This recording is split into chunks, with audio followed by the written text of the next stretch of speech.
ان تخشى الله كأنك تراه فإن لم تكن تراه فإنه يراك ان تعمل لله كأنك تراه فإن لم تكن تراه فإنه يراك.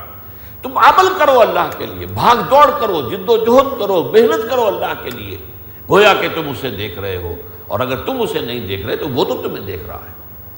تو یہ بات ایک تو نوٹ کر لیجئے کہ اس کے عبادت کے مفہوم کو صرف عبادات تک سامنے نہ رکھا جائے، بلکہ عبادت کا جو اصل مفہوم ہے اس سے پہلے بعض مواقع پر میں بیان کرتا رہا ہوں، یہیں پر بھی بیان کیا ہے کہ عبد کے معنی غلام، غلامی کا طرز عمل، اس کے معنی کیا ہے؟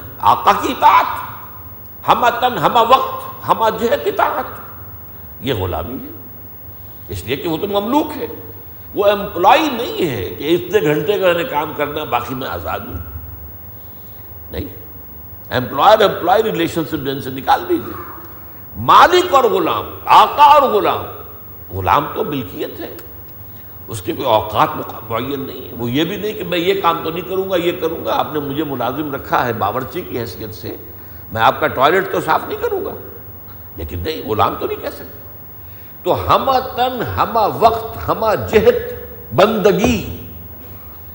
اس لیے خوبصورت جو وہ آیت ہے قرآن مجید کی سورہ ذاریات کی، وما خلقت الجن والانس الا لیعبدون، اس کی جو ترجمانی کی ہے شیخ سعدی نے، زندگی آمد برائے بندگی، زندگی بے بندگی شرمندگی.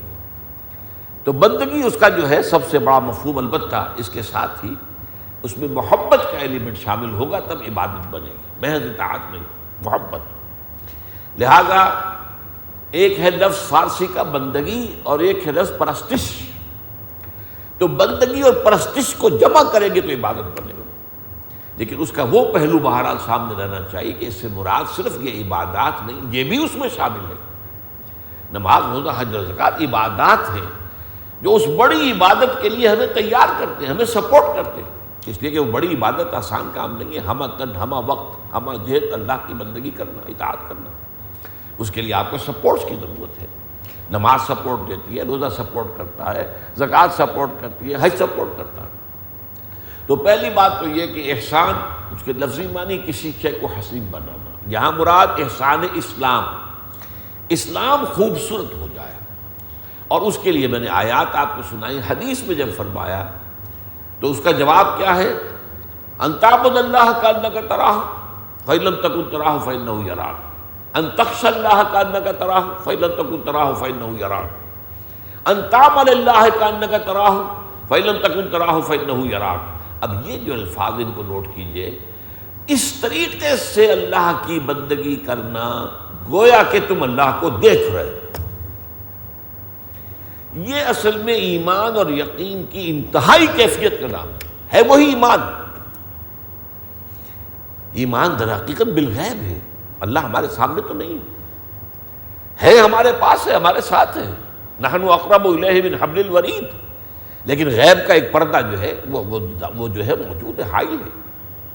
لیکن اس ایمان کی شدت، اب یہاں پہ ایمان کا ایک ڈائمنشن آ رہا ہے اور گہرائی.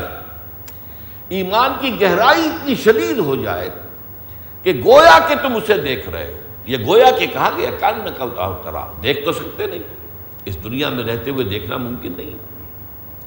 وہ تو حضرت موسیٰ علیہ السلام جو ہیں جلیل القدر پیغمبر ہیں، انہوں نے بھی جب استدعا کی انظر الیک، اے اللہ یہ مکالمہ تو نے مجھے میرے ساتھ فرمایا اور مجھے سرفراز کیا اس مکالمے کے شرف سے، لیکن یہ کہ ذرا دیدار بھی عطا فرما. تو جواب ملا کہ لن ترانی، نہیں تم نہیں دیکھ سکتے.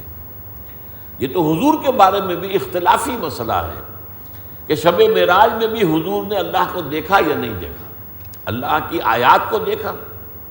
قرآن مجید میں تو یہی ہے، لقد رأى من آیات ربہ الکبریٰ، اللہ کی عظیم ترین آیات کا مشاہدہ کیا.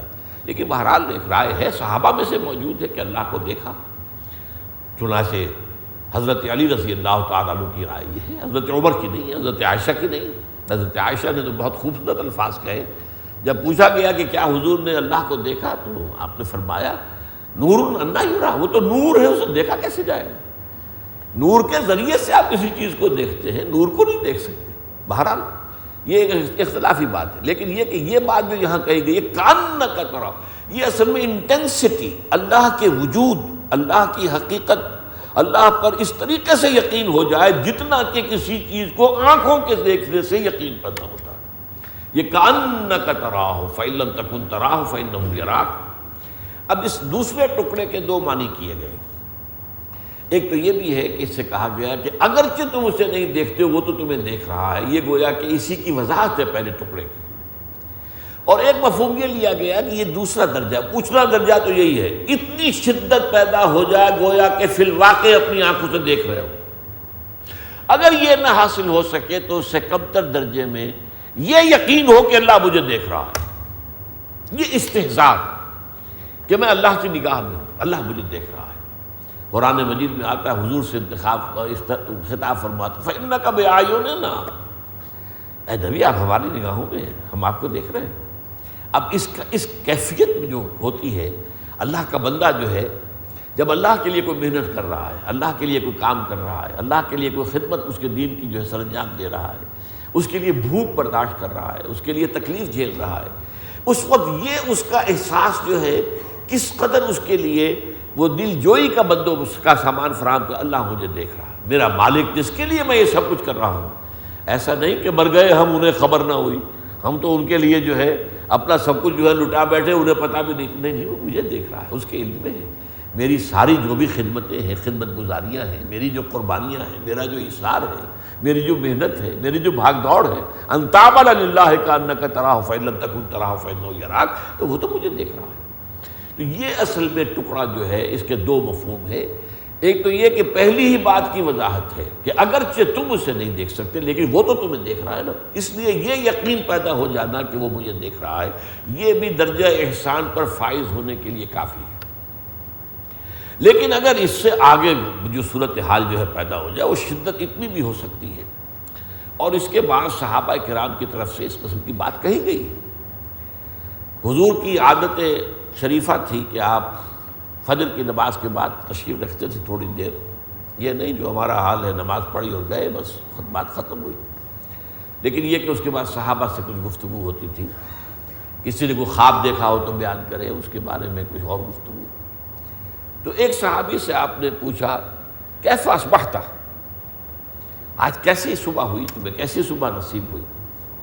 تو ان کا جواب جو ہے وہ بڑا غیر معمولی تھا، اصبحت مومنا حقا یا رسول اللہ صلی اللہ علیہ وسلم، اللہ کے رسول مجھے تو آج سچے مومن کی صبح نصیب ہوئی ہے۔